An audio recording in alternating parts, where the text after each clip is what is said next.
पता होगा कि दिल्ली पुलिस में हमारा जो ट्रेड टेस्ट है उसकी तारीख पास में आने लग गई है। अप्रैल में आपके फिजिकल है, उसके बाद जस्ट ही आपके ट्रेड टेस्ट होंगे और सभी को अपने ट्रेड टेस्ट के ऊपर ध्यान देना चाहिए। आप सभी को पता होगा अपने पहले इससे पहले अपनी जो बाइबो की क्लास होती थी वो एक वीडियो आ भी चुकी है और अब नेक्स्ट क्लास टाटा 400 के बारे में आएगी।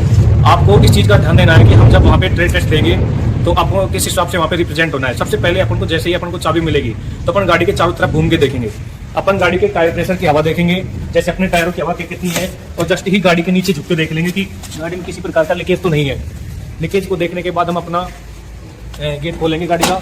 उसके बाद खोलने के बाद अपना जो बोनट है, बोनट को खोलने का यहाँ से होता है अपना एक्सीलेटर के राइट हैंड में, वहाँ से उसको ओपन करेंगे और अपना बोनट खोल लेंगे। बोनट खोलने के बाद अपने जो मेजर कंपोनेंट्स है के बारे में जानकारी लेंगे। अपना जो ब्रेक ऑयल है उसको चेक करेंगे, अपना क्लच ऑयल है उसको चेक करेंगे, इंजन ऑयल है उसको अपने डिपस्टिक के द्वारा चेक कर लेंगे। डिपस्टिक के द्वारा चेक करने के बाद अपना जो वाटर फ्लूइड होता है उसको चेक कर लेंगे। अपना वाटर एंड कूलेंट का जो रिजर्वायर टैंक है उसको चेक कर लेंगे, उसमें अपनी कमी तो है नहीं, उसका लेवल पूरा है कि नहीं। उसके बाद अपन देखते हैं दोस्तों अपना जो सबसे बड़ा पार्ट है इसका नाम क्या है। ये दोस्तों अपना है पूरा रेडिएटर। रेडिएटर है, इसका काम सभी को पता होगा कि ये इंजन को हीट होने से बचाता है और कार्यकारी तापमान पर बनाए रखता है। दोस्तों इसके 3 पार्ट होते हैं दोस्तों। इस सबसे ऊपर वाला पार्ट है अपर टैंक, रेडिएटर का अपर टैंक, और बीच वाले पार्ट को बोलते हैं रेडिएटर कोर। इसमें भी दोस्तों आपको मैं दिखाता हूँ, आप लोग देखते तो हो यूट्यूब पे वीडियो में, लेकिन आप संपूर्ण जानकारी नहीं ले पाते। अपने जो आड़ी टेढ़ी होती है ये फिन्स होती है आड़ी वाली, और जो खड़ी वाली होती है, खड़ी वाली इनको बोलते हैं ट्यूब्स। जो अपना अपर टैंक से लोअर टैंक की तरफ जो पानी जाता है वो अपने ट्यूब्स के द्वारा जाता है, और अपनी फिन्स होती है उस पानी को ठंडा करने का मददगार करती है। दोस्तों इस पूरे पार्ट को बोलते हैं रेडिएटर कोर, और सबसे वाले नीचे वाले पार्ट को बोलते हैं अपन लोअर टैंक। जो अपना गर्म पानी होता है इंजन के द्वारा, जो गर्म पानी आता है वो अपने अपर टैंक में स्टोर रहता है और ट्यूब्स के माध्यम से नीचे फ्लो करता है और अपने लोअर टैंक में स्टोर रहता है वो, क्योंकि उसका जो फिन्स होती है वो ठंडा कर देती है उसको। इसमें क्या डलता है सभी को पता होगा, अपना कूलेंट डलता है और पानी का मिक्सचर। उसका रेशो है दोस्तों 30:70 के रूप में होता है, 30:70 के रूप में। और ये अपनी रेडिएटर कैप हो गई।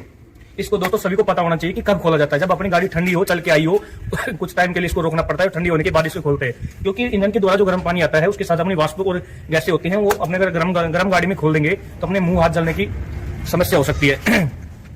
कूलेंट सभी को पता होगा कि एक प्रॉपर्टी जो लिक्विड फॉर्म में होता है उसकी किस प्रकार की प्रॉपर्टी होती है। इसमें अल्कोहल और ग्लिसरीन का मिक्सचर होता है। अल्कोहल आप सभी को पता होगा पानी को जमने से रोकती है, और ग्लिसरीन इसको चिकनाई प्रदान करते हैं, इसमें जंग नहीं लग पाए। इसका भी आपको पता होगा रेडिएटर सामान्य तक किस धातु के बनाए जाते हैं। ये अपने कॉपर और एल्यूमिनियम के इसलिए बनाए जाते हैं, एक तो इसमें जंग लगने से बच जाती है और एक इसके हीट एक्सचेंज में ज्यादा मददगार होती है चीजें। तो दोस्तों इसमें जो अपनी ये रेडिएटर कैप है इसमें 2 वाल्व लगे होते हैं, पीआरवी और वीआरवी। पीआरवी का मतलब होता है प्रेशर रिलीज वाल्व और वीआरवी का मतलब है वैक्यूम रिलीज वाल्व। पीआरवी से मतलब प्रेशर के द्वारा इस पानी को जब इसमें एक्स्ट्रा हो जाता है, इसका नियत इसकी कैपेसिटी से ज्यादा होता है, इसमें स्टोर कर देता है अपना कंजर्वेटिव। इसको बोलते हैं दोस्तों कंजर्वेटिव टैंक। कंजर्वेटिव टैंक दूसरा नाम इसका संरक्षण टैंक भी होता है। इसका तीसरा नाम इसका होता है water coolant and reservoir tank. तो दोस्तों जो अपना रेडिएटर में जो पानी और कूलेंट का मिक्सचर एक्स्ट्रा हो जाता है तो इसमें आके स्टोर हो जाता है, और जैसे इसमें से अगर कम पड़ने लगे अपने अपर टैंक में तो इससे रिसीव होकर इसमें ले लेगा। इसमें 2 वाल्व लगे होते हैं, सभी को पता होना चाहिए। देख लो आज प्रैक्टिकली मैं आपको दिखाता हूँ। ये प्रेशर वाल्व होता है, एक वैक्यूम रिलीज वाल्व होता है। इसमें 2 वाल्व लगे होते हैं, इनकी मैकेनिज्म अपनी सेफ्टी वाल्व के रूप में भी काम में ली जाती है दोस्तों। इसके बाद दोस्तों आप देख लो, ये अपना थर्मोस्टेट वाल्व है। सर यहाँ लेके आओ। ये दोस्तों अपना थर्मोस्टेट वाल्व है। थर्मोस्टेट वाल्व का काम क्या होता है, इंजन के द्वारा जो गर्म पानी आता है उस टेम्परेचर को एक निश्चित टेम्परेचर 80 से 85 डिग्री टेम्परेचर के ऊपर काम करना इसको ओपन हो जाता है। अगर वो पानी 80 से नीचे रहेगा तो बाईपास पाइप के द्वारा वाटर पंप के द्वारा वाटर जैकेट्स में चला जाएगा। अगर उस पानी का टेम्परेचर 80 डिग्री से ऊपर रहेगा तो अपने अपर टैंक में आके स्टोर हो जाएगा और वहां पे अपना जो ट्यूब से है उसके माध्यम से नीचे जाएगा, फ्लो करेगा। इसके जस्ट पीछे क्या लगा होगा सभी को पता होना चाहिए, रेडिएटर फैन लगा होता है जो कि हवा को बाहर से अंदर की तरफ फेंकता है। ये अपना रेडिएटर फैन है दोस्तों। आप लोग एक चीज के बारे में और देख लो दोस्तों, जो थर्मोस्टेट वाल्व के नीचे जो युक्ति लगी होती है उसको बोलते हैं अपना बाईपास पाइप। ये अपना बाईपास पाइप है दोस्तों। ये अपना वाटर पंप है, वाटर बॉडी है और इसके अंदर होता है वाटर पंप। जो पानी अपने लोअर टैंक में होता है ठंडा पानी, उसको अपने प्रेशर के साथ इंजन के वाटर जैकेट्स में पहुंचाने का काम करता है दोस्तों। ये अपनी वैक्यूम पाइप है दोस्तों, जो ये अपनी इंजन कैप होती है, मतलब इंजन की ऑयल कैप होती है। इसके द्वारा अपन इंजन में ऑयल डालते हैं दोस्तों, और ये अपनी वैक्यूम पाइप होती है। मतलब इसके द्वारा क्या होता है, इंजन में जो भी तेल के छींटे एक्स्ट्रा होते हैं उनको बाहर निकालने का, मतलब छींटे वगैरह बाहर निकल जाते हैं दोस्तों। ये अपना पार्ट होता है टेपिट कवर। इंजन को जो प्रोटेक्ट करती है सबसे ऊपर वाली पार्ट उसको बोलते हैं टेपिट कवर। इसके जस्ट नीचे दोस्तों अपना होगा इंजन हेड, उसके बीच वाले भाग को होता है सिलेंडर ब्लॉक, और सबसे नीचे वाले भाग को तो है ऑयल संप। इंजन में कौन सा ऑयल आता है इस चीज के दाना का नाम से हमारे सिलेबस में लिखा हुआ है कि इंजन में किस प्रकार का ऑयल डलेगा। मैं आपको आज बता देता हूं, 15W40 या 20W40 उसकी क्वांटिटी कितनी होगी, 7 लीटर के लगभग होती है। ये अपना 4 सिलेंडर गाड़ी है और इसका जो सीसी है टाटा 407 का 2956 सीसी के लगभग इसका इंजन होता है। अपनी 4 सिलेंडर गाड़ी, इसको अपन कैसे पहचान करेंगे ये देख लो दोस्तों। इसमें देख लो 4 नोजल्स होते हैं, 1, 2, 3 और 4। इनको देखकर ही अपन पता लग सकता है। ये सामान्यतः यही क्वेश्चन होता है अपने इंस्ट्रक्टर जो अपने सामने होगा कि वो अपनी गाड़ी की कैसे पहचान कर सकते हैं। इनके द्वारा ही पहचान कर सकते हैं गाड़ी पेट्रोल में या डीजल में। पेट्रोल गाड़ी होगी तो अपना कार्बोरेटर देख के अपन, उसमें कार्बोरेटर चौक होता है, उसको देख के अपन पहचान कर सकते हैं दोस्तों। इसके बाद अपना देख लो वो अपना फ्यूल फिल्टर है दोस्तों। फ्यूल फिल्टर 2 होते हैं, तो प्राइमरी और सेकेंडरी। जो अपना डीजल टैंक से जो सबसे पहले फ्यूल आता है प्राइमरी में आएगा, उसके बाद उसमें रिसाइकिल होकर छन के और सेकेंडरी में आएगा द्वितीयक में, द्वितीयक से छन के अपना सीआरडीआई में आएगा, सीआरडी के द्वारा अपने नोजल के द्वारा इंजन में सप्लाई कर दिया जाएगा दोस्तों। ये दोस्तों देख लो अपने होता है फ्यूल फिल्टर। दिखाओ सर दोस्तों, देख लो ये अपने 2 लगे हुए हैं। ये अपना होता है सर, ये फीड पंप होता है। जब अपनी गाड़ी एयर ले जाती है, जब अपनी गाड़ी में अगर डीजल की कमी आ जाती है और अपनी जो फ्यूल सप्लाई की जो पाइप होती है उनमें एयर आ जाती है, उस प्रक्रिया को मैकेनिक की भाषा में बोला जाता है एयर ब्लीडिंग। और उसको निकालने के हम इस पंप को खोलते हैं और पुश करते दबाते हैं जब तक कि टाइट नहीं हो जाता और इसमें डीजल की जो फुहार बाहर नहीं निकल जाती, टाइट होने लग जाएगा दोस्तों। जैसे इसका मतलब ये होता है दोस्तों, जो अपनी एयर ब्लीडिंग है, जो फ्यूल की जो लाइनें होती है उसमें जो एयर आ जाती है, उसको निकलने के बाद सर्कुलेट होना होता है, मतलब डीजल को सप्लाई रेगुलर हो जाती है और इंजन को फ्यूल मिल जाता है, तो अपना काम हो जाता है। उसके बाद दोस्तों अपने ये है clutch master cylinder. Clutch master cylinder का जो ऑयल टैंक है, इसमें आएगा 250 ml ऑयल। इसमें कौन सा आएगा दोस्तों, मैं आपको बताता हूँ। इसमें .4 आएगा। और ये अपना ब्रेक असेंबली है, ब्रेक मास्टर सिलेंडर दोस्तों। ये द्रव के पास्कल के सिद्धांत पे काम करता है। जब भी हम किसी द्रव को दबाते हैं तो चारों दिशाओं में समान अमाउंट मतलब दबाव देता है वो। इसमें जो अपने ब्रेक फ्यूल है, ऑयल है, इसमें आएगा दोस्तों .3। ये अपना मैक्सिमम लिखा हुआ है, इसका जो डिनोट करता है, इसको इससे ज्यादा नहीं होना चाहिए। और इसमें मैक्सिमम मिनिमम और लिखा होता है दोस्तों, ये मिनिमम, इससे नीचे नहीं होना चाहिए। अगर अपना ब्रेक ऑयल नहीं होगा, सबसे पहले हम जो गाड़ी चढ़ते हैं तो उसमें यही चेक होता है दोस्तों कि अपना जो ब्रेक का ऑयल है, क्लच का ऑयल है, ये है नहीं। अगर ये इसमें खत्म हो जाएगा तो हम ब्रेक लगाने में समस्या आएगी, काम नहीं कर पाएंगे दोस्तों। इसमें अपना ब्रेक मास्टर सिलेंडर है। और अपनी जो 2 पाइपें निकलती है, प्रेशर पाइप होती है दोस्तों, एक जो अपने पीछे जाती है और एक आगे आती है। ये पीछे जाने के बाद दोस्तों 2 भागों में बढ़ जाते हैं, डिफरेंशियल के पास जाके टी पॉइंट में, और दोनों टायरों को रोकने में काम आती है। एक आती है जो आगे जाती है और दोनों टायरों को डिवाइड करके रोकती है दोस्तों। ये दोस्तों अपना कंजर्वेटिव टैंक हो गया। ये अपना वाशर फ्लूइड हो गया, जो अपनी जो वाइपर होती है उसमें जो फ्लूइड पानी जो स्प्रे करता है, इसमें दोस्तों एक मोटर लगी होती है। देखो जब यहाँ पर वहां से स्टीयरिंग के पास से जो अपना लेफ्ट हैंड में होता है, स्टीयरिंग के लेफ्ट हैंड में, उसमें जो अपनी कमांड होती है वाइपर कमांड, उसको जैसे क्लिक करते हैं जिसमें वाशर फ्लूइड होगा, पानी ऊपर स्प्रे करके नोजल के द्वारा, और उसको रेगुलेटरी करता रहेगा दोस्तों। ये अपना देख लो, ये अपना फ्यूल, ये अपना एयर फिल्टर है दोस्तों। एयर फिल्टर आपको सभी को पता होगा, 2 प्रकार के होते हैं, ड्राई वाला और एक ऑयल बाथ। ऑयल बाथ में दोस्तों ऑयल का प्रयोग होता है, ड्राई वाला सूखा होता है। ये दोस्तों अपना होज पाइप है, मोटा वाला, देख लो। इस सर आगे लो दोस्तों, ये देख लो। काफी बच्चे इसमें कंफ्यूज होते हैं कि अल्टरनेटर और सेल्फ स्टार्टर में अंतर नहीं समझ पाते। जो अपना अल्टरनेटर होगा वो देख लो वी बेल्ट के द्वारा जुड़ा होगा, उसके ऊपर वी बेल्ट लगी होगी, जो कि क्रैंकशाफ्ट की मेन पुल्ली के साथ चाल मिलती है उसको। अपनी जो क्रैंकशाफ्ट की जो मेन पुल्ली होती है उसके ऊपर वी बेल्ट लगाई जाती है, वो 3 चीजों को चाल देती है। सबसे पहले अपने अल्टरनेटर को देगी, दूसरा उसको रेडिएटर फैन को देगी, तीसरा वाटर पंप को जारी रखेगी। ये अपना अल्टरनेटर दोस्तों, ये यांत्रिक ऊर्जा को विद्युत ऊर्जा में ट्रांसफर करता है, एसी को डीसी में डायरेक्ट करंट में दोस्तों। नीचे अपना रखा है सेल्फ स्टार्टर लगा होता है, कि जो अपनी जो क्रैंकशाफ्ट की जो पहले में उसके क्रैंकशाफ्ट की जो अपनी वो होती है पुली, उसको क्रैंकशाफ्ट के ऊपर अपनी फ्लाईव्हील लगा रहता है, फ्लाईव्हील के ऊपर अपना रिंग गियर लगा होगा। और जो अपना ये होता है सेल्फ स्टार्टर, सेल्फ स्टार्टर के ऊपर ना रिंग पिनियन गियर लगा होता है, सन गियर लगा होता है दोस्तों। दोनों जैसे अपन वहां से सेल्फ मारते हैं, दोनों मैच होकर स्टार्ट होती है गाड़ी दोस्तों। ये अपनी है, देख लो, डिपस्टिक बोलते हैं अपनी भाषा में, और दूसरा नाम इसका ऑयल गेज होता है, जो कि अपने इंजन के ऑयल को नापने या स्तर को बताने में काम आती है दोस्तों। इसको जब भी अपन चेक करते हैं दोस्तों, अपन इंजन ऑयल को जब भी चेक कर सकते हैं, या तो गाड़ी धरातल पे खड़ी हो, समान धरातल में, मतलब समान, और एक ठंडी गाड़ी हो।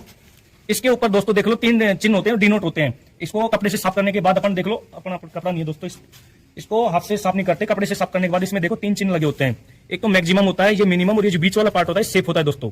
इससे अपन क्या चेक करते हैं, अपने बार बार ये क्वेश्चन रिपीट होता है, जो इंजन का जो ऑयल स्तर है उसकी किसके द्वारा नापा जाता है। आज इसको आप प्रैक्टिकली देख सकते हो, रट लो, दिमाग में छाप लो इसको। इसका दूसरा नाम होता है ऑयल गेज, और फर्स्ट नाम होता है इसका डिपस्टिक। ठीक है दोस्तों, इसके बारे में कंफर्म रखना। और इसको कहां से लगाया जाता है देख लो दोस्तों, मैं आपको दिखाता हूं कि अपनी गाड़ी की सर्विस पे है कि नहीं। देख लो दोस्तों, फिलहाल अपनी गाड़ी सर्विस पे है दोस्तों। देख लो इसका कैसे अपना अंदाज लगेगा। एक तो इसका जो ऑयल है वो बिल्कुल काला और गाढ़ा हो चुका है, इसकी जो चिकनाहट है वो कम हो चुकी है दोस्तों। इसे अपन पता लगा सकते हैं अपनी गाड़ी सर्विस पे है नहीं है। इसका दूसरा नाम आपको याद रखना है, ऑयल गेज भी बोलते हैं और डिपस्टिक भी। वो किसी भी नाम से आपको पूछ सकता है कि इसका नाम है क्या, तो आपको बता देना, बिल्कुल कंफ्यूज नहीं होना है दोस्तों। ये दोस्तों अपनी हेडलाइट होती है। हेडलाइट के इसमें कौन सा दर्पण काम में आता है, सभी को याद होना चाहिए, अवतल दर्पण। ये कब जलाई जाती है इसका भी आपको कंफ्यूजन नहीं होना चाहिए। तो पूछे कि लाइट को कब जलाया जाता है, तो अपनी जब 100 मीटर के दायरे में दिखना बंद हो जाए तो अपन लाइट का उपयोग करते हैं दोस्तों। इसका जो दर्पण है उसको हमेशा याद रखना। अभी एएससी की जो भर्ती हुई थी उसमें इसमें क्वेश्चन पूछा गया था कि हेडलाइट में कौन सा दर्पण था, साइड मिरर होते हैं उनमें कौन सा दर्पण था। इन चीजों बेसिक चीजों को आप बिल्कुल कंफ्यूज नहीं होना है, आपको आराम से अपने दिमाग में सेट करके रखना है।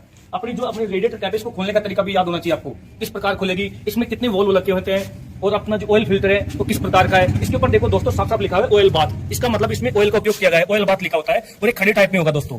ये अपना होज पाइप होगा, यहाँ से इनटेक होगी, जो अपनी वायुमंडल से एयर जाती है, जैसे स्टार्ट करते हैं तो एयर इनटेक हो जाएगी, इसको साफ करके साइकिल करके अब होज पाइप के द्वारा इंजन को सप्लाई कर दी जाएगी। दोस्तों अपनी 4 सिलेंडर गाड़ी है, टाटा 407 लाइट मोटर व्हीकल की सबसे बड़ी गाड़ी आती है दोस्तों। इसके बारे में आपको बिल्कुल हिचकिचाना नहीं है और सारे पार्ट्स को याद करके रखना है। इसके बाद अपन दोस्तों लेंगे, ये अपने साइड इंडिकेटर्स हो जाते हैं दोस्तों, ये अपने इंडिकेटर्स हो जाते हैं, इधर लाओ सर। ये आपको पता होगा टाटा का लोगो है। अभी हाल ही में एक हाईकोर्ट की भर्ती थी, उसमें एक एग्जाम में क्वेश्चन आ गया था दोस्तों, अपने जो लोगो होते हैं इनको भी याद कर रखना है, जैसे हुंडई का हो गया, टाटा का हो गया, सुजुकी हो गया, मारुति का हो गया, इन जो लोगो होते हैं इनके बारे में आप बेसिक जानकारी तो रखा करो दोस्तों। ये अपने इंडिया की कौन कौन सी ब्रांडेड कंपनियां हैं जो मोटर व्हीकल को जो बनाती है, इनका याद रखा करो दोस्तों। आगे लाओ सर, इधर लाओ दोस्तों। ये अपना टायर हो गया, इस वाले पार्ट को अपन क्या बोलते हैं दोस्तों, ट्रीड होती है, जो कटी हुई जो भाग होती है इनको ट्रीड बोलते हैं। ये जो गाड़ी को सरफेस प्रदान करती है, मतलब चिपका के चलती है, फिसलने नहीं देती। और जो अपनी गाड़ी का जो साइज होता है किससे नापा जाता है दोस्तों, देख लो, ये अपनी बिर्ड होती है, चौड़ाई जो एमएम में नापी जाती है, ये अपनी एक्सपेक्ट रेशियो जो ऊंचाई को दर्शाता है। ये अपना रिम का कड़ा हो गया दोस्तों, ये अपना रिम का कड़ा हो गया दोस्तों।